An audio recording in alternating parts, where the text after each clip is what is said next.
गुरुकुल शिक्षा केंद्र में आप लोग के स्वागत है। आप लोग के गुरुकुल यूट्यूब चैनल पे क्लास 10 का वेरी इंपॉर्टेंट क्वेश्चन करवाया जाएगा और सब्जेक्ट वाइज, और जितना भी क्वेश्चन आएगा सारा इसी चैनल, इसी जो मतलब ऑब्जेक्टिव क्वेश्चन है इसी से आने वाला है। इसी चैनल पर आप लोग को देखना होगा। और अभी चल रहा है सामाजिक विज्ञान का इतिहास का, सामाजिक विज्ञान के इतिहास का करवाया जाएगा। इसके बाद ज्योग्राफी, पॉलिटी और इकोनॉमिक्स को बारी बारी से करवाया जाएगा। उसके बाद साइंस का भी आप लोग को बहुत इंपॉर्टेंट क्वेश्चन जितना भी है 2026 जो अभी एग्जाम देने वाले लोग हैं उनके लिए करवाया जा रहा है। अब देखेंगे पहला क्वेश्चन इसमें है गैरिबाल्डी पेशा से क्या था। इसमें गैरिबाल्डी जो था पेशा से क्या था, तो पहला ऑप्शन है सिपाही था, किसान था, जमींदार था कि नाविक था। तो सबसे पहले हम लोग ध्यान देंगे कि गैरिबाल्डी जो था पेशा से एक नाविक हुआ करता था। ये क्या था? पेशा से एक नाविक हुआ करता था और मेजनी के विचारों के समर्थन था। जो इटली के एकीकरण में जो मेजनी था, मेजनी उनके जो विचार के था, उनके विचार के ही समर्थन था। क्या था? समर्थक था,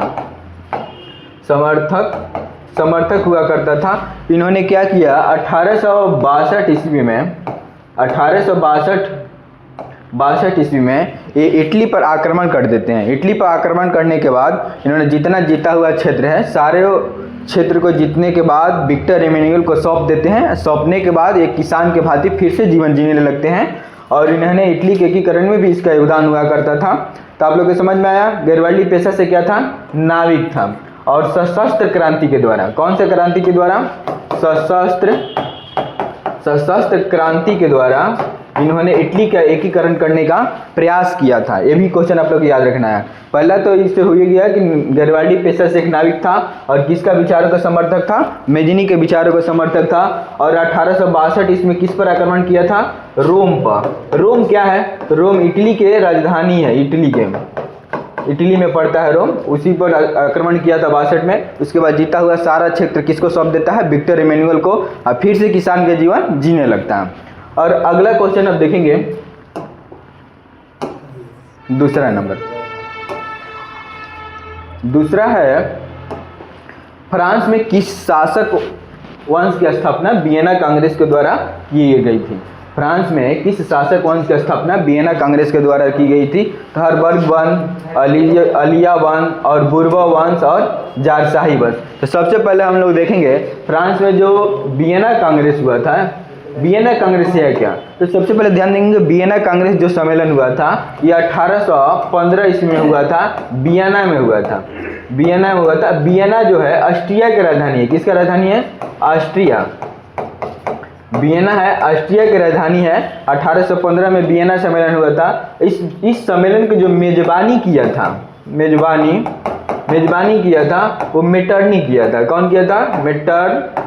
मेटरनिख किया था। तो सबसे पहले हम इस क्वेश्चन के माध्यम से याद रखेंगे वियना सम्मेलन है क्या? तो वियना जो सम्मेलन हुआ था 1815 ईस्वी में ऑस्ट्रिया की राजधानी वियना में हुआ था। और इस सम्मेलन को जो मेजबानी करने वाला था कौन था? मेटरनिख था। और ये जो मेटरनिख जो था फ्रांस में उस समय का शासक व्यवस्था जो चल रहा था, फ्रांस में उस समय बुर्बो वंश के शासक हुआ करता था। कौन सा वंश का? बुर्बो वंश के शासक हुआ करता था। और लुई 16वां जब फ्रांस के क्रांति के समय उस समय शासक था, तो लुई इस समय 18वां जो हो जाता है ये फ्रांस के राजा बन जाता है। बुर्बो वंश के हुआ करता था। फिर अगला क्वेश्चन हम लोग देखेंगे तीसरा नंबर क्वेश्चन है क्या? तीसरा नंबर क्वेश्चन है सन 1870 में फ्रांस और प्रूसिया के बीच युद्ध कहाँ हुआ था? तो पहला सेडोन में, साइराइन में, या सेडोवा में, या फ्रैंकफर्ट की संधि दर। क्वेश्चन है 1870 में फ्रांस और प्रूसिया के बीच युद्ध कहाँ हुआ था? तो हम लोग को ध्यान रखना है कि 1870 में जो सेडोन का युद्ध हुआ था, 1870 में जो सेडोन का हुआ था, तो 19 जून 1870 में सेडोन के युद्ध हुआ था। 19 जून 1870 ईस्वी में। इसमें क्या हुआ था? फ्रांस को हार हो गया था। फ्रांस को क्या हो गया था? हार गया था। और जीता कौन था? प्रासा एक देश था, प्रासा क्या हो गया था? जीत हो गया था। तो क्वेश्चन है 1870 में फ्रांस और प्रासा के बीच युद्ध कहाँ हुआ था? तो सेडोन में हुआ था। कहाँ हुआ था?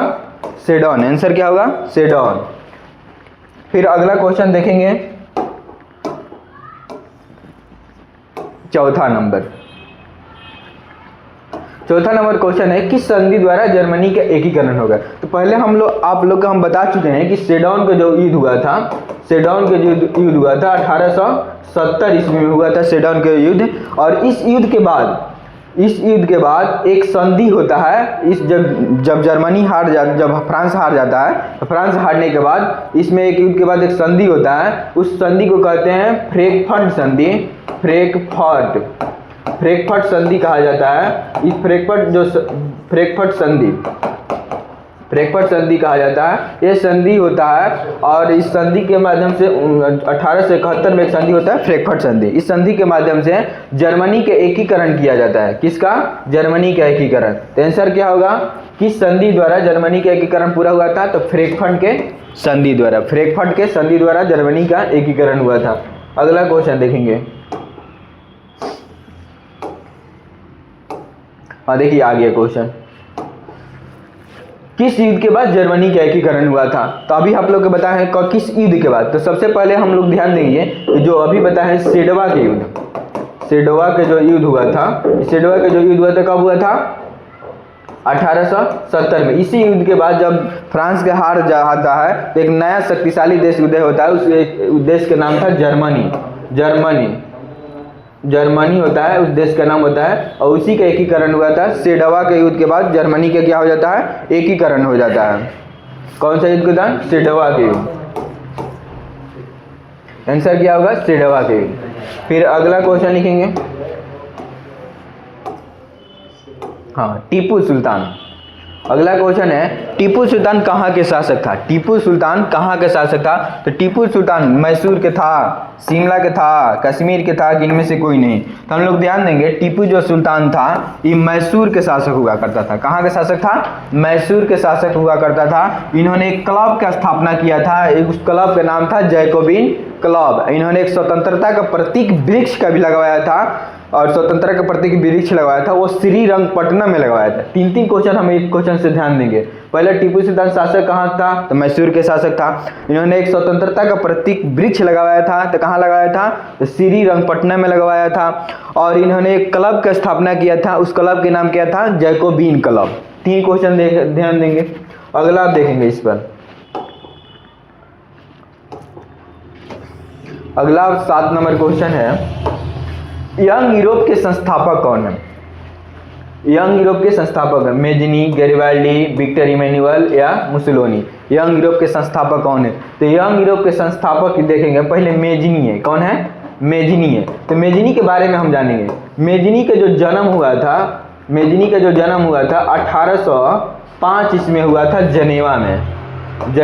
कहाँ हुआ था? जनेवा में। अब जनेवा है क्या? तो जनेवा पड़ता है स्विट्जरलैंड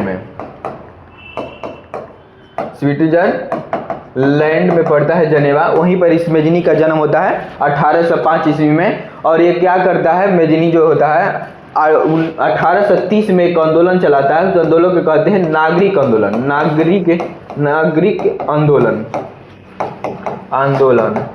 और 1831 में ये क्या कर देता है? यंग यूरोप के स्थापना कर देता है।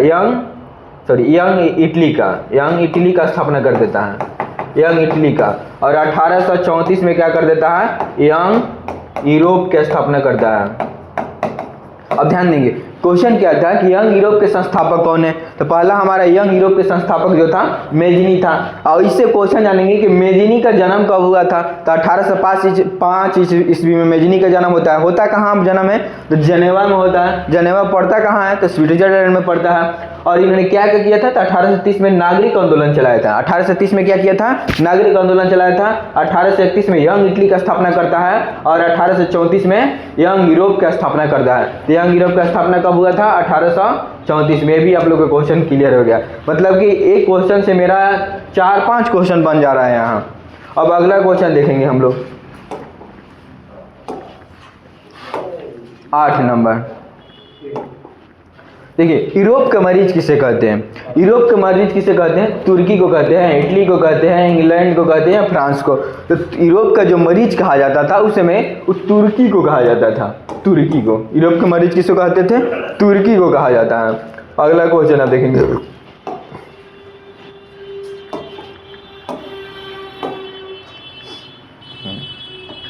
यूरोपीय वासियों के लिए किस देश का साहित्य एवं ज्ञान विज्ञान प्रेरणा स्रोत रहा था। यूरोपीय वासियों के लिए किस देश का साहित्य एवं विज्ञान प्रेरणा स्रोत रहा था। तो जर्मनी, तुर्की, यूनान और इंग्लैंड। इसमें क्या होगा, आप लोग आंसर देखना है। तो इसमें आंसर होगा यूनान। यूनान जो था यूरोपीय वासियों के लिए साहित्य और विज्ञान प्रेरणा स्रोत रहा। इसमें साहिल लिखा गया, आप लोग सही कर लीजिएगा, साहित्य होगा, साहित्य होगा, साहित्य हो गया, यहाँ पर मिस्टेक हो गया है, टाइपिंग प्रिंट हो गया है। अगला क्वेश्चन देखेंगे, यूनान के स्वतंत्रता संग्राम में, यूनान के स्वतंत्रता संग्राम में किसकी पराजय हुई थी। यूनान के जब स्वतंत्रता संग्राम हुआ था उसमें किसकी पराजय हुई थी। अब बताना है यूनान के स्वतंत्रता संग्राम में किसकी पराजय हुई थी। तो यूनान के हुआ था, तुर्की के हुआ था, कि रूस के हुआ था, कि फ्रांस के हुआ था, किसका हुआ था आप लोग बताएंगे। यूनान के स्वतंत्रता संग्राम में किसकी पराजित हुई थी। तो इसमें आप लोग ध्यान देंगे, यूनान के स्वतंत्रता संग्राम में तुर्की के पराजित हुआ था। तुर्की और इसके साथ एक और देश था मिस्र, एक तरफ से लड़ रहा था। बाकी जो यूनान, रूस, फ्रांस, ये सब, जर्मनी जो था एक तरफ था। तो इसमें तुर्की का क्या होता है, हार हो जाता है यूनान के स्वतंत्रता संग्राम में। अगला क्वेश्चन देखेंगे, अगला क्वेश्चन देखेंगे 11 नंबर। 1829 ईस्वी में एड्रियानोपल की जो संधि हुआ था वो किसके साथ हुआ था, किस देश के साथ, किस, यहाँ पो लिखा गया है, प्रिंट गलत है, आप लोग देख लीजिए। किस देश के साथ हुआ था 1829 में एड्रियानोपल की संधि किसके देश के साथ हुआ था। तो रूस के साथ हुआ था, यूनान के साथ हुआ था, ब्रिटेन के साथ हुआ था और पोलैंड के साथ हुआ था। आप लोग बताइएगा 1829 में जो एड्रियानोपल की संधि हुआ था किस देश के साथ हुआ था।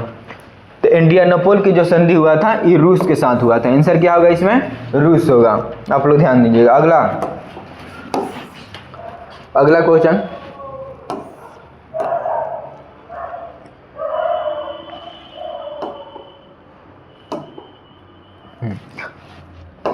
नेपोलियन संहिता किस वर्ष लागू हुआ था।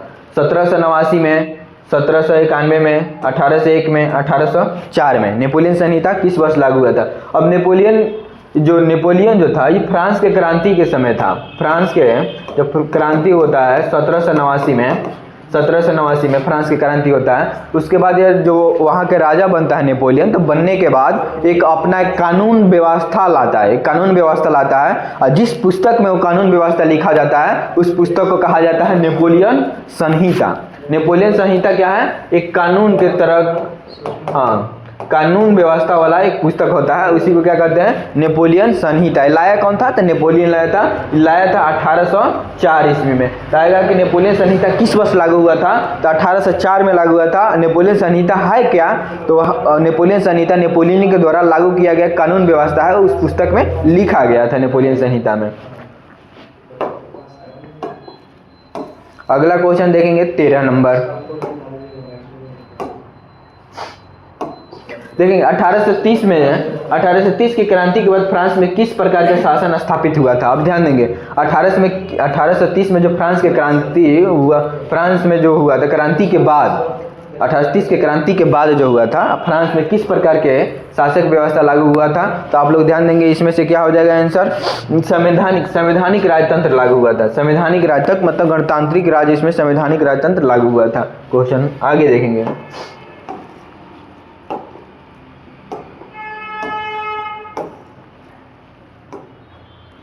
अगला क्वेश्चन है, इटली के एकीकरण निम्न में से संबंध नहीं है, किससे संबंध नहीं है। तो पहला ऑप्शन है बिस्मार्क के, काबूर के, कि मेजनी के, गरिबाल्डी के। तो हम लोग को ध्यान देंगे इटली के एकीकरण में 3 लोगों का योगदान बहुत ज़्यादा महत्वपूर्ण था। पहला था काबूर का भी योगदान था, मेजनी का भी योगदान था और गरिबाल्डी के था, तीनों का योगदान था। तो ऑप्शन होगा इसमें से बिस्मार्क। क्या होगा ऑप्शन, बिस्मार्क होगा। इटली के एकीकरण में निम्न में से कौन सा संबंध नहीं था, तो बिस्मार्क जो था इटली के एकीकरण में इसका योगदान नहीं था। आंसर होगा बिस्मार्क।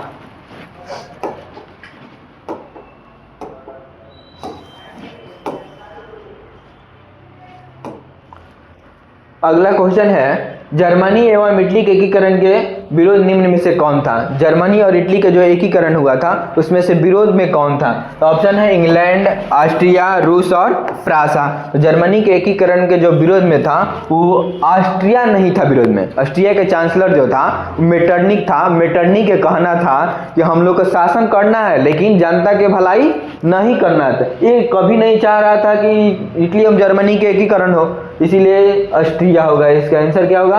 ऑस्ट्रिया। जर्मनी और इटली के एकीकरण में विरोध में कौन था? तो ऑस्ट्रिया विरोध में था। अगला क्वेश्चन देखेंगे हम लोग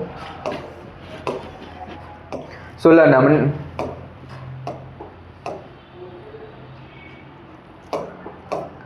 नंबर क्वेश्चन देखेंगे।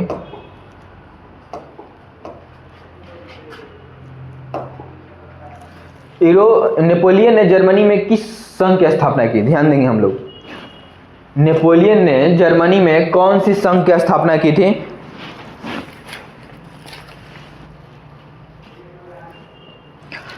बताइएगा। नेपोलियन ने जर्मनी में कौन सी संघ की स्थापना की थी? ट्रांसपेंडन संघ या सिलेपाइन संघ या राइन संघ या इनमें से कोई नहीं। तो नेपोलियन जो था जर्मनी में, नेपोलियन जो था राइन संघ के स्थापना किया था। राइन संघ का आंसर क्या होगा? राइन संघ। अगला क्वेश्चन देखेंगे 17 नंबर। हिगेल कौन था? 17 नंबर हिगेल कौन था? जर्मन चांसलर था कि राजनीतिक था कि दार्शनिक था कि इनमें से कोई नहीं? क्या होगा? हिगेल कौन था? तो आप लोग को पता होगा हिगेल एक हुआ करता था दार्शनिक हुआ करता। हिगेल कौन था? एक दार्शनिक था। अगला क्वेश्चन देखेंगे। हिगेल कौन था? दार्शनिक था।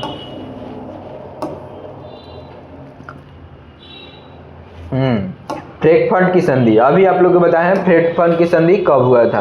तो फ्रैंकफर्ट की संधि कब हुआ था? तो हम इससे पहले हम चर्चा किए थे कि सेडन के युद्ध कब हुआ था। सेडन के युद्ध जो हुआ था 19 जून 1870 ईस्वी के सेडन के युद्ध होता है। उसमें कि फ्रांस जो होता है, फ्रांस को क्या हो जाता है? हार जाता है। और प्रासा क्या हो जाता है? प्रासा का जीत हो जाता है। प्रासा जीत जाता है, फ्रांस हार जाता है। तो हारने के बाद एक संधि होता है, उस संधि के नाम है फ्रैंकफर्ट की संधि। फ्रैंकफर्ट की संधि जो होता है, फ्रैंकफर्ट की संधि होता है 1871 ईस्वी में। फ्रैंकफर्ट की संधि 1871 ईस्वी में क्या होता है? फ्रैंकफर्ट की संधि होता है। और इसी संधि के माध्यम से क्या हो जाता है? एक नया शक्तिशाली या महाशक्ति देश जर्मनी का जन्म होता है। और कब होता है फ्रैंकफर्ट की संधि? 1871 ईस्वी। याद रखिएगा, फ्रैंकफर्ट की संधि कब होता है? 1871 में। सेडन युद्ध के बाद एक संधि होता है। अगला क्वेश्चन देखेंगे। देखो, अभी आप लोग की चर्चा की सेडन के युद्ध कब हुआ था। तो सेडन का जो युद्ध हुआ था कब हुआ था? बताइएगा।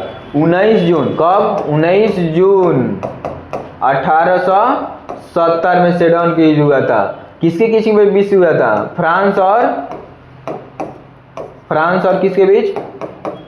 फ्रांस और प्रासा के बीच हुआ था। प्रासा के बीच हुआ था सेडन के युद्ध। इसमें हार किसका हुआ था? इसमें फ्रांस हार गया और प्रासा क्या होता है? इसका जीत हो गया था। किसका जीत हुआ था? प्रासा का जीत हुआ था।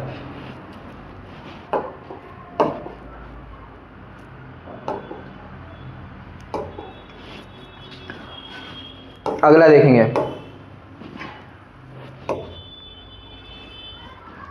क्वेश्चन है कि जर्मनी के एकीकरण के प्रमुख वस्तुकार कौन था। जर्मनी के जो एकीकरण है इसके प्रमुख जो था वस्तुकार कौन था? मेजिनी था, गैरिबाल्डी था, लेनिन था या बिस्मार्क था। 20 नंबर क्वेश्चन आप लोग बताइएगा। जर्मनी के एकीकरण के प्रमुख जो वस्तुकार था कौन था? तो हम इससे पहले हम लोग चर्चा कर चुके हैं कि जो था मेजिनी, गैरिबाल्डी, ये दो लोग थे जो इटली के एकीकरण में इसका योगदान था। तो दो होगा नहीं, लेनिन हट गया।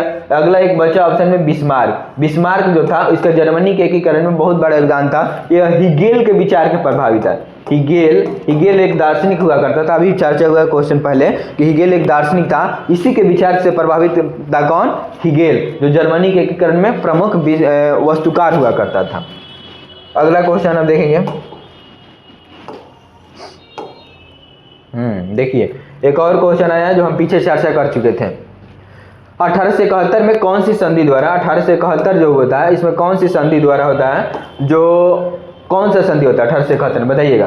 फ्रैंकफर्ट की संधि होता है, पेरिस संधि होता है, वियना कांग्रेस होता है, कि इनमें से कोई नहीं। तो हमको पता है कि वियना कांग्रेस सम्मेलन सबसे पहले यही पढ़ा है 1815 में हुआ था। वियना कांग्रेस सम्मेलन कहाँ हुआ था? तो वियना में हुआ था, वियना में हुआ था। इसका मेजबानी कौन किया था इस सम्मेलन का? तो मेटरनिक ने किया था, मेटरनिक किया था वियना सम्मेलन की मेजबानी। तो ये तो होगा नहीं। पहला ऑप्शन है फ्रैंकफर्ट की संधि। फ्रैंकफर्ट की संधि जो हुआ था, अभी बताएं कि सेडन के युद्ध हुआ था 19 जून 1870 को। उस युद्ध के बाद एक संधि होता है 1871 में, उसी संधि को कहते हैं फ्रैंकफर्ट की संधि। इसी संधि के बाद जर्मनी एक महाशक्तिशाली के रूप में उभर के आता है और उस संधि के नाम है फ्रैंकफर्ट की संधि। तो 1871 में कौन सा संधि होता है? फ्रैंकफर्ट की संधि, ऑप्शन नंबर ए।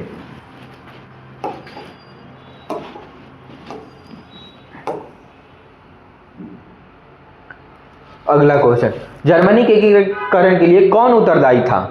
अभी बताए हैं जर्मनी के एकीकरण के लिए कौन उत्तरदायी था? तो काउंट काबूर था, बिस्मार्क था, गैरिबाल्डी था, मेजनी था? नहीं, जर्मनी के एकीकरण के लिए बिस्मार्क जो था क्या था? उत्तरदायी था जर्मनी के एकीकरण के लिए। ये तीनों लोग तो काउंट काबूर, गैरिबाल्डी, मेजनी, इसमें इटली के एकीकरण के लिए इन लोगों का योगदान था। किसका था? इटली के एकीकरण ये लोग कर रहा था। और जर्मनी का जो एकीकरण कर रहा था कौन? जर्मन का एकीकरण कर रहा था ये बिस्मार्क था, जो हिगेल के विचारों से क्या था? प्रभावित था।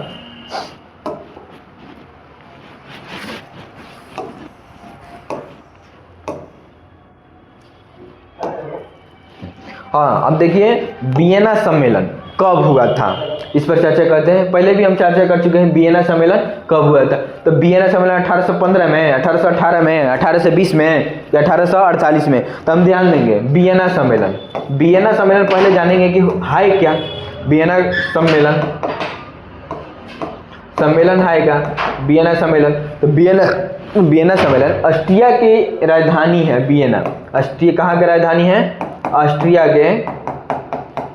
के क्या है? राजधानी है। राजधानी है कहाँ? वियना में। तो वियना में एक सम्मेलन होता है 1815 ईस्वी में, और इस सम्मेलन को वियना सम्मेलन कहा जाता है। और इस सम्मेलन के जो मेजबानी किया था मेटरनिक किया था। कौन? मेटरनिक किया था। ध्यान रखेंगे, इस सम्मेलन के मेजबानी कौन किया था? मेटरनिक था। मेटरनिक उस समय ऑस्ट्रिया के चांसलर हुआ करता था, भी याद रखेंगे। एक क्वेश्चन से कितना हम लोग के क्वेश्चन बनेंगे। वियना सम्मेलन कब हुआ था? 1815 में। कहाँ हुआ था वियना सम्मेलन? 1815 में वियना में हुआ था। वियना क्या है? तो वियना ऑस्ट्रिया की राजधानी है। और उस सम्मेलन की मेजबानी कौन किया था? तो उस सम्मेलन की मेजबानी किया था ऑस्ट्रिया के चांसलर मेटरनिक किया था। अब अगला क्वेश्चन देखेंगे।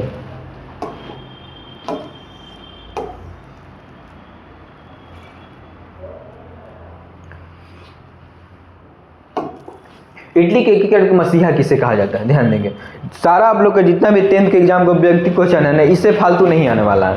टोटल क्वेश्चन इसी जो हम यूट्यूब चैनल पर करवा रहे हैं, इससे फालतू एक भी क्वेश्चन नहीं आने वाला। देखिए ऑप्शन के साथ हम चारों ऑप्शन को डिस्कस कर दे रहे हैं क्वेश्चन के साथ साथ। अब आप लोग को एक भी डाउट रह ही नहीं सकता है, सारा क्लियर इसी में हो जाएगा। पहला क्वेश्चन है, इटली के एकीकरण के मसीहा किसे कहा जाता है? मेजनी को, काउंट काबूर को, गैरिबाल्डी को, किन में से सभी? तो हमको पता है इटली के एकीकरण में तीनों का योगदान था, लेकिन मसीहा किसे कहा जाता है इटली के एकीकरण को? तो मेजनी को कहा जाता है। मेजनी को इटली के एकीकरण के मसीहा कहा जाता है। मेजनी का जन्म 1805 ईस्वी में हुआ था। कहाँ हुआ था? जनेवा, ऑस्ट्रिया। हम पहले चर्चा कर चुके हैं, जनेवा ऑस्ट्रिया में हुआ था। और ये जो था नागरिक आंदोलन चलाया था, यंग इटली का स्थापना किया था, यंग यूरोप का स्थापना किया था। नागरिक आंदोलन 1830 में चलाया था, यंग इटली का स्थापना 1831 में करता है, यंग यूरोप का स्थापना 1834 में करता है। ये सारे हम बता चुके हैं। अगला क्वेश्चन देखेंगे हम।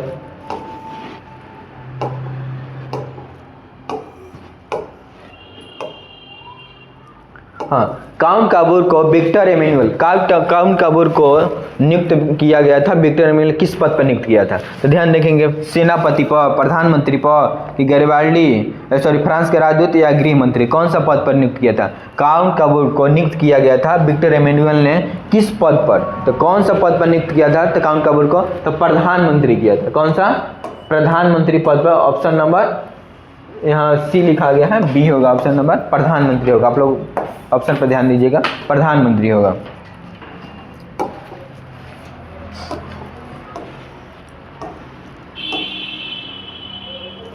अगला क्वेश्चन, जर्मनी का एकीकरण कब हुआ था बताइएगा। जर्मनी का एकीकरण कब हुआ था? तो जर्मनी का एकीकरण हम लोग बताए हैं कि 1870 में जो होता है सेडोन का युद्ध होता है। 19 जून 1870 को इस युद्ध में फ्रांस के हार हो जाता है। हारने के बाद क्या करते हैं, प्रासा का तो जीत हो जाता है। जीतने के बाद एक संधि होता है, उस संधि को कहते हैं फ्रैंकफर्ट की संधि। फ्रैंकफर्ट की संधि होता है 1871 ईस्वी में फ्रैंकफर्ट की जो संधि होता है, इसी संधि के माध्यम से क्या होता है, जर्मनी का एकीकरण हो जाता है। तो आंसर क्या हो जाएगा 1871। फ्रैंकफर्ट के संधि के बाद जर्मनी का एकीकरण हो जाता है। पूरी दुनिया में एक महाशक्तिशाली देश के रूप में उभरता है कौन, जर्मनी उभरता है। अगला क्वेश्चन अब देखेंगे,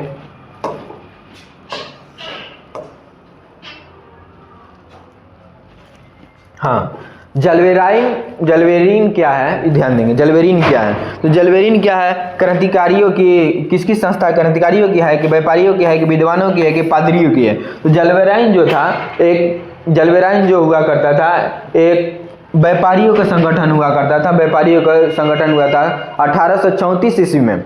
1834 में इस संगठन का स्थापना किया गया था और तब से लेकर जो जलवेराइन था व्यापारियों का संगठन हुआ करता है। व्यापारी के हितों को रक्षा करना, उसको देख रेख करना, सारा जिम्मेवारी इसी संगठन का होता है। तो क्वेश्चन आता है कि जलवेराइन क्या था? तो जलवेराइन एक व्यापारियों का संगठन हुआ करता था।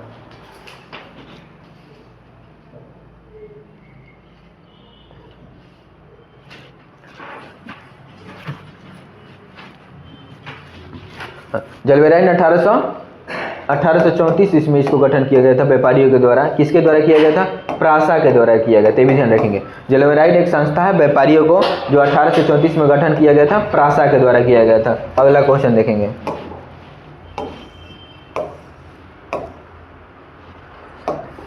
निम्न में से किस सम्मेलन में जर्मनी के क्षतिपूर्ति की राशि को कम कर दिया गया था? बताइएगा कौन सा सम्मेलन ऐसे हुआ था कि जो जर्मनी का जर्मनी जो अपने युद्ध में भागीदारी लिया था उसमें क्षतिपूर्ति को क्या कर दिया था? तो कम कर दिया गया था। क्योटो सम्मेलन, कि वियना सम्मेलन, कि रियो डी जनेरो सम्मेलन, कि लोसने सम्मेलन? कौन सा होगा? ऑप्शन नंबर डी, लोसने सम्मेलन के द्वारा क्या किया गया था कि जर्मनी का जितना भी युद्ध में क्षतिपूर्ति हुआ था, उसको नुकसान हुआ था, भरपाई करना था, उसको कम कर दिया गया था लोसने सम्मेलन के द्वारा। अगला क्वेश्चन देखेंगे आप लोग,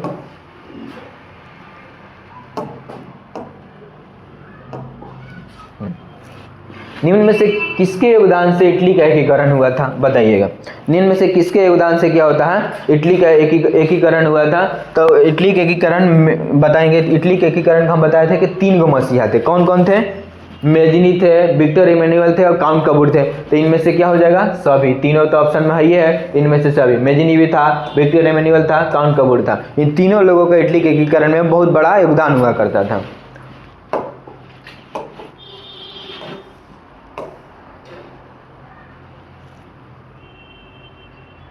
अब देखेंगे हिगेल किस देश का दार्शनिक था? क्वेश्चन क्या है, हिगेल किस देश के दार्शनिक था? हिगेल बताइएगा। अभी बताए थे हम कि बिस्मार्क जो था हिगेल के विचारों से प्रभावित था, वह एक दार्शनिक था। हिगेल कौन था? एक दार्शनिक था, लेकिन वो दार्शनिक था और बिस्मार्क जो था इसी से प्रभावित था। लेकिन वो कौन सा देश के रहने वाला था, ये हमको बताना है कि फ्रांस के था, इटली के था, जर्मनी के था कि ऑस्ट्रिया के था। ये जो हिगेल जो था ये जर्मन का रहने वाला था। कहाँ का रहने वाला था? जर्मन का रहने वाला था हिगेल।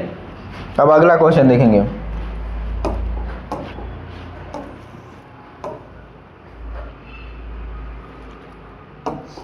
वियना कांग्रेस हम अभी बता चुके हैं आप लोग का। वियना कांग्रेस सम्मेलन कब हुआ था? 1815 में। और उसके मेजबानी कौन किया था?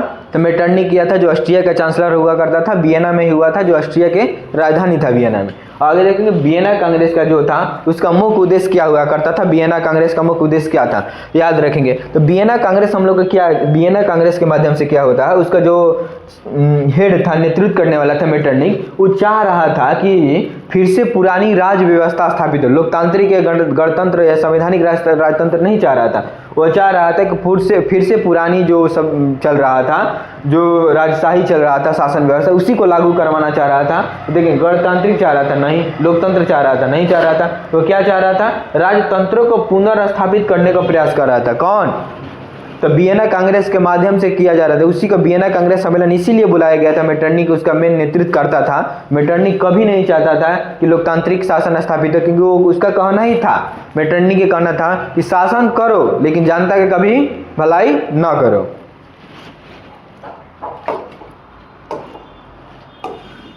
अगला क्वेश्चन देखेंगे।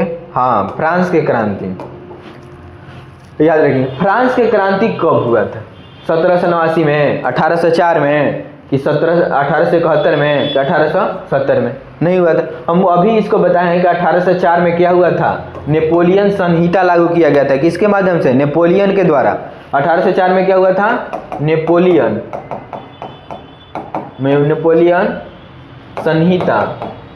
संहिता लागू किया गया था। नेपोलियन संहिता था क्या? तो नेपोलियन संहिता नेपोलियन के द्वारा बनाया गया कानूनी पुस्तक था एक, जो सारा जो कानून था उसी पुस्तक में वो लिखा हुआ करता था।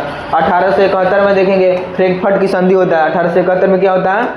फ्रैंकफर्ट की संधि होता है 1871 में। फिर दो को तो ऑप्शन ऐसे ही हो गया। तो फ्रांस की जो क्रांति हुआ था तो 1789 में हुआ था। फ्रांस की क्रांति कब हुआ था? 1789 में हुआ था। ध्यान रखेंगे, फ्रांस की क्रांति 1700 लिख देते हैं। 1789 में क्या हुआ था? फ्रांस के क्रांति हुआ था। फ्रांस की क्रांति, उस समय वहाँ का राजा कौन था? तो फ्रांस की जब क्रांति हुआ था तो फ्रांस के क्रांति के समय उस समय राजा हुआ करता था लुई 16वां। फ्रांस की क्रांति के समय कौन था? लुई 16वां। लुई 16वां क्या है? तो उसका राजवंश का नाम हुआ करता था। 1 से लेकर 16 तक इसका राजवंश चला था। फिर 18 भी बाद में आया था। तो लुई 16वां उस समय फ्रांस की क्रांति के समय राजा हुआ करता था। जो ये लुई 16वां था ये बुर्बो राजवंश के शासक था। कौन था? ये बुर्बो राजवंश। जो फ्रांस के क्रांति के समय राजवंश का शासक था उस राजवंश का नाम था बुर्बो राजवंश।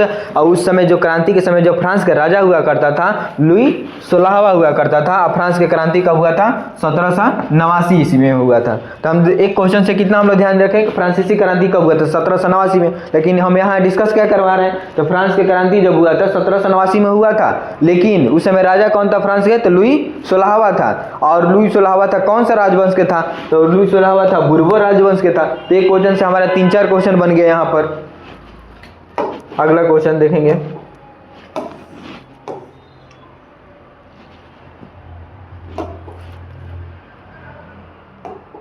देखें, यूनानी स्वतंत्रता संग्राम के दौरान तुर्की के समर्थक में कौन था? अब देखेंगे, जब यूनान में स्वतंत्रता संग्राम हुआ था उस समय तुर्की के समर्थक में कौन था?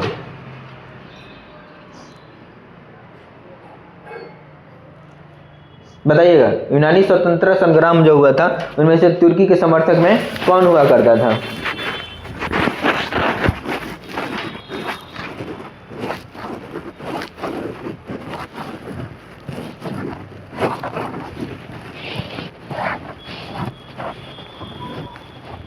चलिए, यूनान के स्वतंत्रता संग्राम में तुर्की के समर्थक को इंग्लैंड था, फ्रांस था, मिस्र था कि रूस था? इससे पहले हम चर्चा किए थे कि यूनानी स्वतंत्रता संग्राम में किसकी हार हो गया था? तो तुर्की की हार हुआ था। तुर्की के साथ में कौन था? मिस्र था।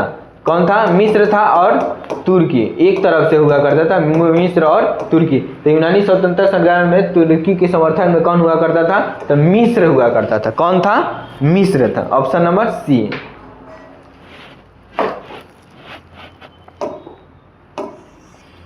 अगला क्वेश्चन नंबर 34 नंबर। कोसुत का संबंध किस देश से था? कोसुत का ध्यान देंगे, संबंध किस देश से हुआ करता था? तो कोसुत कौन सा था? ऑस्ट्रिया के था, यूनान के था, पोलैंड के था, हंगरी के था? बताइएगा। नहीं, कोसुत जो हुआ करता था ये हंगरी के था। ये हंगरी। हम लोग 2 गो राजधानी बहुत इंपॉर्टेंट पूछता है, एक ऑस्ट्रिया की राजधानी, एक हंगरी की राजधानी। दोनों हम लोग को क्वेश्चन आता है, इंपॉर्टेंट क्वेश्चन है। तो ऑस्ट्रिया की राजधानी क्या है? तो हम अभी बता चुके हैं ऑस्ट्रिया की राजधानी क्या है? वियना है। और हंगरी की राजधानी कहाँ है? तो बुडापेस्ट है। कहाँ? बुडापेस्ट। बुडापेस्ट, ये भी दोनों आप लोग याद रखिएगा। दोनों की राजधानी भी। कोसुत के संबंध किस देश से था? तो हंगरी के रहने वाला था कोसुत जो था। और हंगरी की राजधानी कहाँ है? तो बुडापेस्ट। ऑस्ट्रिया की राजधानी कहाँ है? तो वियना है। ये भी ध्यान रखेंगे आप लोग। अगला क्वेश्चन 35 नंबर। फ्रांस की क्रांति का प्रमुख कारण क्या था? प्रजातंत्र शासन, निरंकुश शासक और गिरफ्तारी तंत्र या मनसबदारी प्रथा? क्या होगा बताइएगा आप लोग। तो अभी बताएंगे फ्रांस की क्रांति जो हुआ था, फ्रांस की क्रांति कब हुआ था? तो फ्रांस की क्रांति जो हुआ था 1789 ईस्वी में, 1789 ईस्वी में हुआ था। उस समय फ्रांस की क्रांति के समय राजा कौन हुआ करता था? लुई 16वां था, लुई 16वां हुआ करता था। और लुई 16वां जो था कौन सा राजवंश के था? तो बुर्बो राजवंश के था, बुर्बो राजवंश के था। लुई 16वां बुर्बो राजवंश के था और वो निरंकुश शासक था। निरंकुश मतलब क्या होता है? केवल अपना विकास करना, जनता को उसको कोई भलाई नहीं है, जनता मर रही है, जी रही है, उससे कोई उससे मतलब नहीं है, बस हमारा वंश चल रहा है ना, 1 से लेकर 16 तक राज करते चला आ रहा था। तो लुई 16वां उस समय क्या करता था? शासक हुआ करता था, जो क्या था? निरंकुश शासक था। तो ऑप्शन नंबर बी, निरंकुश शासन हुआ करता था। अगला क्वेश्चन देखेंगे 36 नंबर। हाँ, मेजनी का संबंध किस संगठन से था बताइएगा। 36 नंबर का क्वेश्चन, मेजनी का जो संबंध था किस संगठन से था? लाल सेना से, कार्बोनरी से, कि फिलिक्स हेटारी से, कि डाइट से? नहीं, मेजनी का संबंध जो था ये कार्बोनरी संगठन से था। मेजनी कौन था? अभी पहले चर्चा कर चुके हैं कि 1805 में इसका जन्म हुआ था और जनेवा में हुआ था। जनेवा स्विट्जरलैंड में है। और 1830 में ये क्या कर देता है? नागरिक आंदोलन चलाता है। 31 में यंग इटली का स्थापना करता है और 34 में यंग यूरोप का स्थापना करता है और उसके बाद कार्बोनरी नामक एक संगठन बनाता है। तो याद रखेंगे आंसर क्या होगा? कार्बोनरी। अगला क्वेश्चन 37 नंबर, जर्मन राइन राज्य का निर्माण किसने किया था? जर्मन राइन राज्य का निर्माण किसने किया था? अभी बताया ना कि जर्मन जो था, नेपोलियन जो था, कौन सा संघ का निर्माण किया था? तो राइन संघ का निर्माण किया था। तो क्वेश्चन आया कि जर्मन राइन राज्य का निर्माण किसने किया था? ऑप्शन होगा बी, नेपोलियन बोनापार्ट। कौन होगा? नेपोलियन बोनापार्ट जर्मन राइन संघ के निर्माण किया था। अगला क्वेश्चन नंबर 38, लाल कुर्ती नामक संगठन किसने किया था? लाल कुर्ती नामक जो संगठन होता है उसकी स्थापना या गठन किसने किया था? तो लाल मेजनी किया था, खान अब्दुल गफ्फार, सी राजगोपालाचारी के सरदार वल्लभ भाई पटेल। तो ध्यान देंगे, इसमें थोड़ा सा क्वेश्चन में एक डाउट हो जाता है कि लाल कुर्ती में कन्फ्यूजन हो जाता है। लाल कुर्ती नामक संगठन जो था भारत में, अगर कोई ऑप्शन रहेगा भारत के व्यक्ति को, तो उस भारत में जो किए थे खान अब्दुल गफ्फार किए थे, नहीं तो गरिबाल्डी भी लाल कुर्ती नामक संगठन का स्थापना किया था, लाल कुर्ती का। इसमें ऑप्शन की नंबर बी हो जाएगा, खान अब्दुल गफ्फार खान हो जाता है, जो क्या किए थे? लाल कुर्ती नामक संगठन का स्थापना किए थे। इसको खुदाई खिदमतगार का नेता भी कहा जाता है, खान अब्दुल गफ्फार को, खान को सीमांत गांधी कहा जाता है, फ्रंटियर गांधी भी इनको कहा जाता है। तो इससे बहुत सारे क्वेश्चन बन जाएगा। अगला क्वेश्चन नंबर 39, प्रथम जनेवा कन्वेंशन जो हुआ था कब हुआ था? क्वेश्चन नंबर 39 जो था, प्रथम जनेवा कन्वेंशन कब हुआ था? यह ध्यान रखेंगे। 1854 में, 1874 में, 1864 में, 1884 में, किस में हुआ था बताइएगा। तो 1864 में क्या हुआ था? प्रथम जनेवा कन्वेंशन हुआ था 1864 में। क्वेश्चन नंबर 40,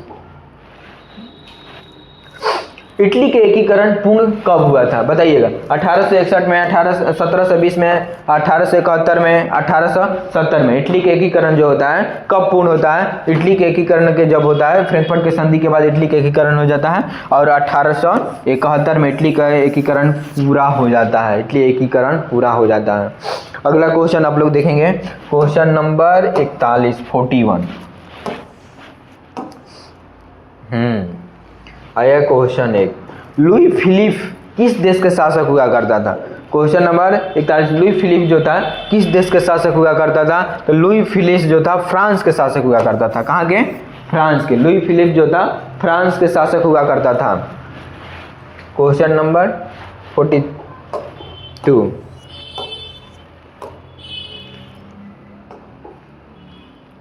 निम्न में से कौन मित्र राष्ट्र के गुट में शामिल नहीं था बताइएगा। मित्र राष्ट्र के गुट में कौन सा शामिल नहीं था?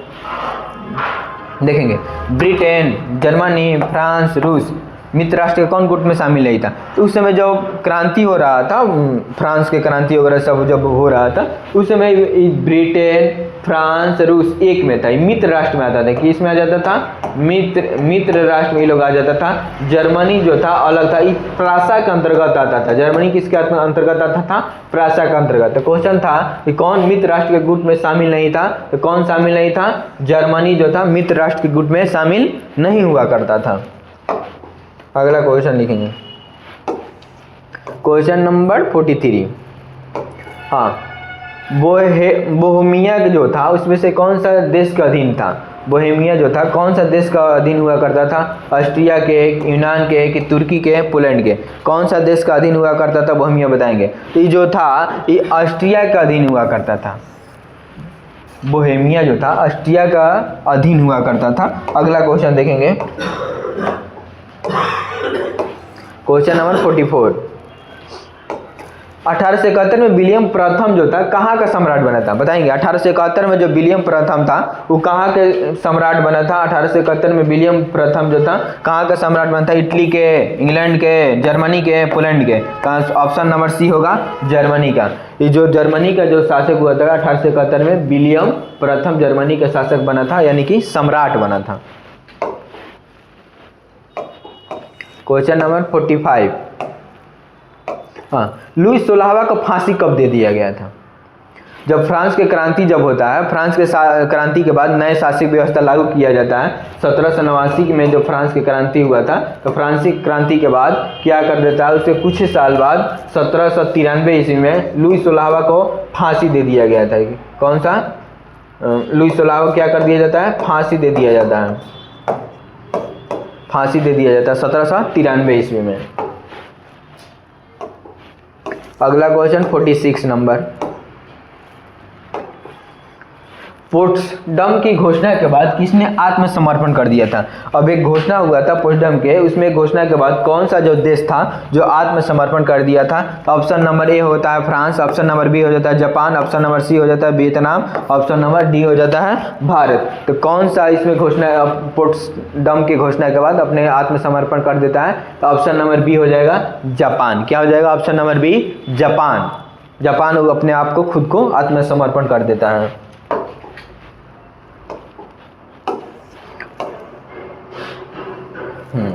एक क्वेश्चन है कि सर्डिनिया का जो राजा था वो कौन था?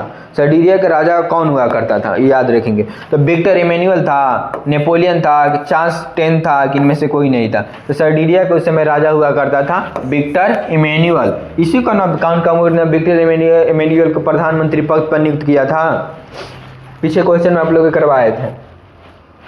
अगला देखेंगे 48 नंबर। इटली के एकीकरण के प्रमुख नायक कौन था? इटली के एकीकरण का प्रमुख नायक कौन था? मेजिनी था, काबोर था, गैरिबाल्डी था, कि इनमें से सभी था? तो इटली का एकीकरण में 3 लोगों का बहुत बड़ा योगदान था। मेजिनी था, काउंट काबोर था और गैरिबाल्डी था। तीनों लोगों ने मिलकर इटली के एकीकरण में सबसे ज़्यादा योगदान दिया था। लेकिन इटली के एकीकरण का जो मसीहा पूछेगा तो मेजिनी को कहा जाता है। क्या कहा जाता है? मसीहा कहा जाता है इटली के एकीकरण का। अगला क्वेश्चन देखेंगे 49 नंबर। हाँ, वियना सम्मेलन कांग्रेस के जो था अध्यक्षता किसने किया था? अभी हम लोग बताएं कि वियना जो था, वियना कांग्रेस जो था, इसका अध्यक्ष कौन था? तो वियना कांग्रेस सबसे पहले देखेंगे 1815 ईस्वी में हुआ था। कहाँ हुआ था? वियना में हुआ था। कहाँ हुआ था? वियना में हुआ था। एक सम्मेलन होता है और वियना था ऑस्ट्रिया की राजधानी हुआ करता था। वियना सम्मेलन के मेजबानी करता था, यानी कि अध्यक्ष जो हुआ करता था उस समय कौन था? बताएंगे। तो उस समय अध्यक्ष था मेटरनिक। कौन था? मेटरनिक हुआ करता था, वियना सम्मेलन का अध्यक्ष था। इस पहले ही क्वेश्चन में हम आप लोग की चर्चा कर चुके हैं। तो ऑप्शन नंबर क्या हो जाएगा? डी। ऑप्शन नंबर डी हो जाएगा मेटरनिक। वियना कांग्रेस जो सम्मेलन होता है 1815 में, इस सम्मेलन का अध्यक्षता किसने किया था? तो मेटरनिक किया था। और मेटरनिक कौन था? उस समय ऑस्ट्रिया का चांसलर हुआ करता था। ऑस्ट्रिया की राजधानी हुआ करता था वियना। और इसका कहना था कि शासन करना है लेकिन जनता की भलाई कभी नहीं करना था। या पुरानी राजतंत्र व्यवस्था लागू करवाना चाह रहा था। ये नहीं चाह रहा था कि भी देश में शासन व्यवस्था जो लोकतांत्रिक हो रहा है तांत्रिक हो, केवल अपना राजतंत्र चाह रहा था। अगला क्वेश्चन 50 नंबर। मेटरनिक कौन था? देखिए आगे क्वेश्चन, ऑस्ट्रिया के चांसलर था, मेटरनिक कौन था बताइएगा आप लोग। ऑस्ट्रिया के चांसलर था, फ्रांस के सम्राट था, रूस के जार था, या फ्रांस का शासक? कौन था मेटरनिक? मेटरनिक कौन था? तो अभी बताएं, मेटरनिक जो था ऑस्ट्रिया के क्या हुआ करता था? चांसलर हुआ करता था। और मेटरनिक जो 1815 में वियना सम्मेलन हुआ था, उस सम्मेलन के मेजबानी कर रहा था, मेटरनिक कर रहा था, उस समय ऑस्ट्रिया के चांसलर था।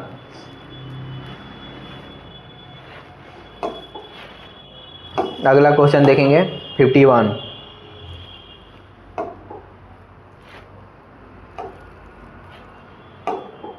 हाँ, किसने कहा था कि जब फ्रांस जब छिपता है तो बाकी यूरोप के सर्दी जुकाम हो जाते हैं? किसने कहा था कि जब फ्रांस छिपता है तो बाकी यूरोप के क्या हो जाता है? सर्दी जुकाम हो जाता है, बताइएगा।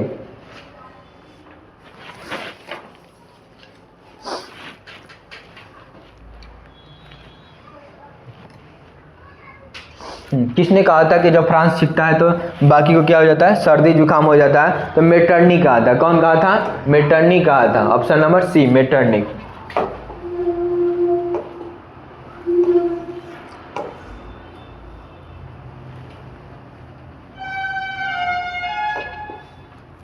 अगला, नेपोलियन कोड कितने कोड है? नेपोलियन में कुल कितने कोड है? नेपोलियन जब कोड हुआ था, नेपोलियन जब संहिता हो रहा था, उसमें से कुल कितने कोड है आप लोगों को बताना है। नेपोलियन में कुल कितने कोड है?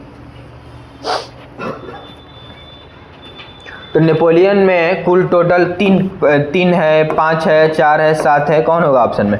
तो ऑप्शन नंबर बी होगा। नेपोलियन में कोड में टोटल 5 कोड हुआ करता था। ये नेपोलियन कोड जो होता था वो नेपोलियन के द्वारा लाया गया था। अगला देखेंगे क्वेश्चन नंबर 43।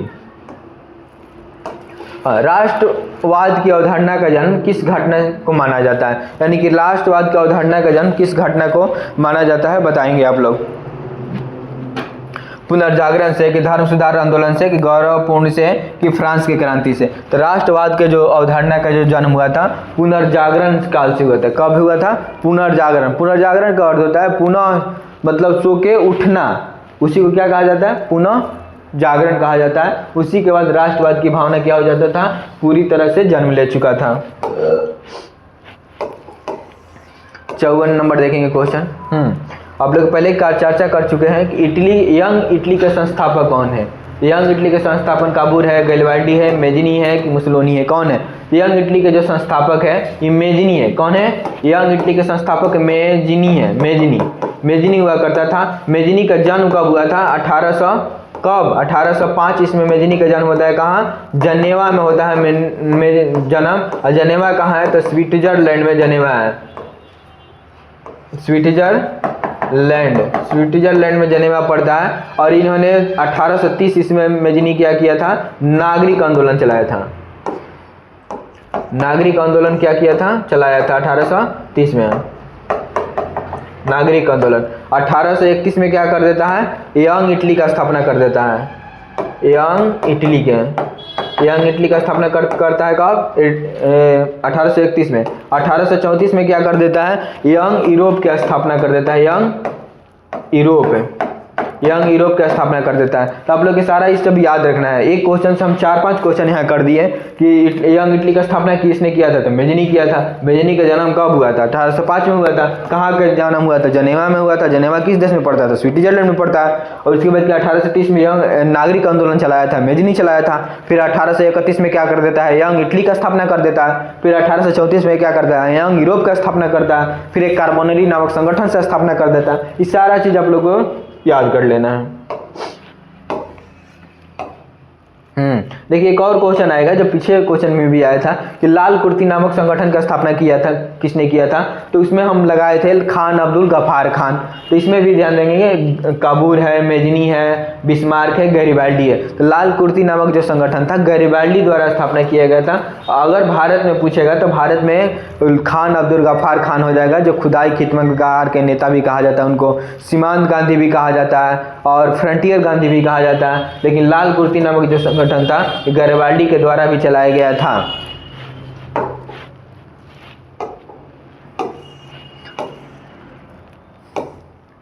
अगला क्वेश्चन है काबूर कौन था 56 नंबर में? अब बताएगा। जर्मनी का राजा था, इटली के प्रधानमंत्री था, इटली का राजा था कि जर्मनी के मंत्री था? काबूर कौन था आप लोग बताइएगा।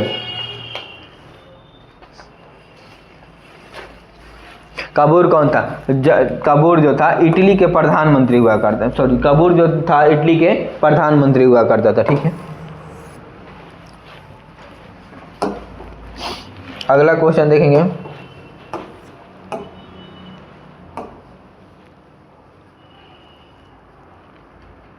हम्म 57 नंबर क्वेश्चन देखेंगे।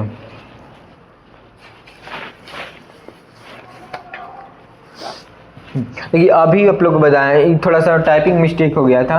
यहाँ पर होगा सेडवा का युद्ध, सेडवा का युद्ध हो जाएगा। सेडवा का जो युद्ध हुआ था, ध्यान रखेंगे सेडवा जो होता है, इस सेडवा जो होता है युद्ध, इस सेडवा का जो युद्ध हुआ था ये 1866 ईस्वी में हुआ था। सेडवा का युद्ध हुआ था। इस युद्ध में किसकी पराजय हुआ था हमको बताना है। इस युद्ध में किसके पराजय हुआ था? तो ये जो युद्ध हुआ था सबसे पहले हम ध्यान देंगे किसके बीच हुआ था। ये होता ऑस्ट्रिया। इस युद्ध किसके बीच हुआ था? ऑस्ट्रिया और प्रासा के बीच हुआ था। ऑस्ट्रिया और प्रासा के बीच में हुआ था। प्रासा के बीच हुआ था। ऑस्ट्रिया इस युद्ध में क्या कर जाता है? हार जाता है। ऑस्ट्रिया जो होता है इस युद्ध में हार जाता है। तो ऑप्शन नंबर ए हो जाएगा, ऑस्ट्रिया की इस युद्ध में हार हो गया था। क्वेश्चन नंबर 58, बिस्मार्क क्या था? अभी पढ़ा है बिस्मार्क क्या था? कवि था कि नाटककार था कि संगीतज्ञ था कि कूटनीतिज्ञ था? तो ऑप्शन नंबर डी हो जाएगा। क्या चीज? बिस्मार्क था, कूटनीतिज्ञ था, जो किसके विचार से प्रभावित था? हिगेल के विचारों से प्रभावित है। हिगेल भी एक दार्शनिक हुआ करता था और उसका जर्मनी में जो जन्म होता है उसी के बाद कूटनीतिज्ञ निकलता है कौन? बिस्मार्क। आगे देखेंगे क्वेश्चन नंबर 59, रक्त और लौह की नीति किसने अपनाया था? ध्यान देंगे। रक्त और लौह की नीति मेजिनी, बिस्मार्क, हिटलर, विलियम प्रथम, कौन अपनाया था? तो रक्त और लौह की नीति अपनाया था बिस्मार्क। रक्त और लौह की नीति किसने अपनाया था? बिस्मार्क अपनाया था।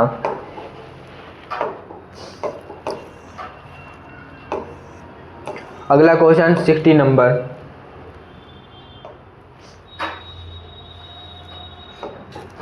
यूरोपियन सभ्यता का पलना किस देश को कहा जाता है? यूरोपियन सभ्यता का जो पलना होता है किस देश को कहा जाता है? इटली को कहा जाता है, रोम के कहा जाता है, स्पेन के कहा जाता है कि यूनान के कहा जाता है? तो यूरोपियन सभ्यता का जो पलना कहा जाता है यूनान के कहा जाता है। किसको कहा जाता है? यूनान को कहा जाता है। इसी से यूरोप के जितना भी देश विकसित हुआ था, सारा ज्ञान विज्ञान प्रेरणा स्रोत जो भी रहता है, कल्चर वगैरह सब यूनान से ही सब देशों को मिलता है। अगला क्वेश्चन 61,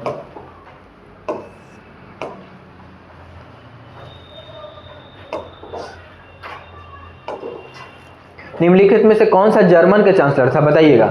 मेजिनी था, हिगेल था, बिस्मार्क था, बीटर एमिनियल था? जर्मन चांसलर कौन हुआ करता था? तो जर्मन चांसलर बिस्मार्क हुआ करता था। बिस्मार्क जो था इन्होंने रक्त और लौह की नीति अपनाया था और हिगेल के विचार से प्रभावित हुआ करता था और ये जर्मन के चांसलर हुआ करता था, यानी कि राजा हुआ करता था। अगला 62 नंबर, हाँ, नेपल्स क्रांति कब हुआ था? याद रखेंगे नेपल्स क्रांति आप लोग के पढ़ाया जाए कब हुआ था। नेपल्स पहला ऑप्शन है 1789 में, 1821 में, 1839 में कि 1917 में। नेपल्स क्रांति कब हुआ बताइएगा। तो पहला तो ऑप्शन है 1789 में, वो तो फ्रांस की क्रांति हुआ था, वो तो होगा नहीं। दूसरा 1881, फिर 1839 और 1917। तो ऑप्शन नंबर बी हो जाएगा। ऑप्शन नंबर बी 1821 में जो होता है नेपल्स क्रांति होता है। नेपल्स क्रांति 1821 में। अगला क्वेश्चन है 63 नंबर, सेडोन का युद्ध कब हुआ था? सेडोन के युद्ध में किसकी पराजित हुआ था? अभी आप लोग को बताएं कि जो सेडोन का युद्ध हुआ था उसमें से किसकी पराजित हुआ था? तो सेडोन के युद्ध जो हुआ था किसके बीच में हुआ था? पहले ये बताइएगा। सेडोन का युद्ध कब होता है? सेडोन का युद्ध कब होता है? तो सेडोन के युद्ध में सबसे पहले हम लोग का फ्रांस के हार हो जाता है। किसका हार हो जाता है? सेडोन के युद्ध में फ्रांस के इसमें से हार हो जाता है सेडोन के युद्ध में। अगला क्वेश्चन,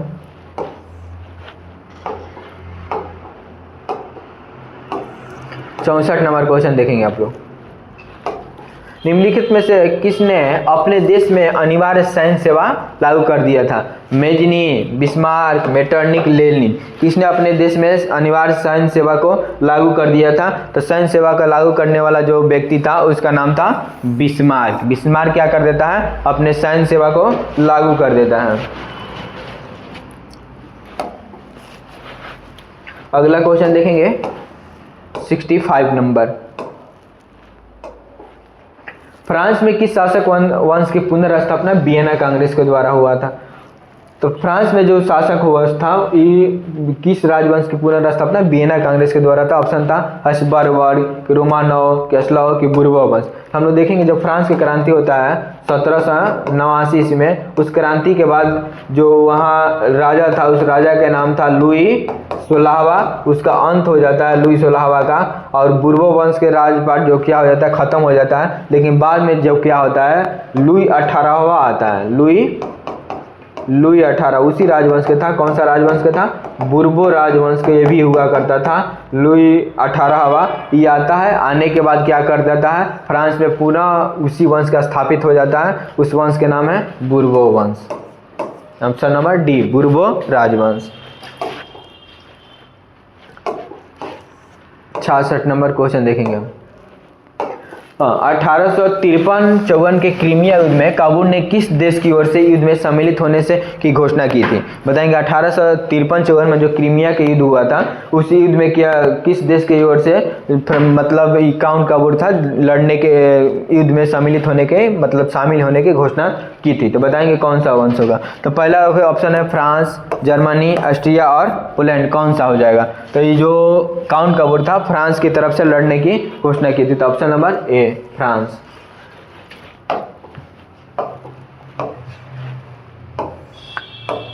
अब क्वेश्चन समाप्त हो गया। बंद करो।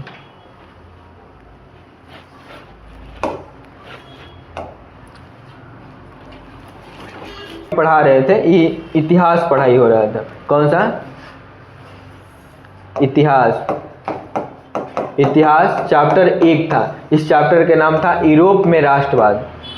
यूरोप में राष्ट्रवाद। इस सारा इसका जितना ऑब्जेक्टिव करवाया गया है टोटल 66 ऑब्जेक्टिव है, सारा के सारा इसमें कंप्लीट आप लोग करवाया गया है। इससे फालतू कोई भी 10th का एग्जाम होगा इससे फालतू क्वेश्चन नहीं आने वाला, इसका गारंटी आप लोग का 100% है। टोटल इसमें का आप लोग रट्टा मार लीजिए और सारा क्वेश्चन यहीं से आने वाला है, इसका भी गारंटी होता है। धन्यवाद। क्वेश्चन आप लोग के समाप्त हो गया पहला चैप्टर का। अब अगला चैप्टर फिर कल से रेगुलर हर चैप्टर का एक वीडियो आएगा। आप लोग बोर्ड एग्जाम से पहले एक बार इसको जरूर रिवीजन करके जाइएगा। गारंटी है कि आप हिस्ट्री, ज्योग्राफी, पॉलिटी जो भी होता है सामाजिक विज्ञान के 4 गो सब्जेक्ट होता है, उस चारों में आप लोग 80 नंबर का जो ऑब्जेक्टिव क्वेश्चन आता है 80 में 40 करना होता है, 40 में 40 आप करके आइएगा। इसका फुल गारंटी है। आप यूट्यूब गुरुकुल यूट्यूब चैनल में आप जाइए, वहाँ पर देखिए सारा चीज़ आप लोग को मिल जाएगा। हर सब्जेक्ट को वहाँ मिलेगा आप लोग का, मैथ का भी, हिस्ट्री का भी, ज्योग्राफी का भी, पॉलिटी का भी और साइंस का भी। साइंस का में फिजिक्स, केमिस्ट्री, बायो तीनों करवाया जा रहा है उसमें। आप लोग जाकर वहाँ देखिएगा। धन्यवाद। चलना जाना पड़ेगा।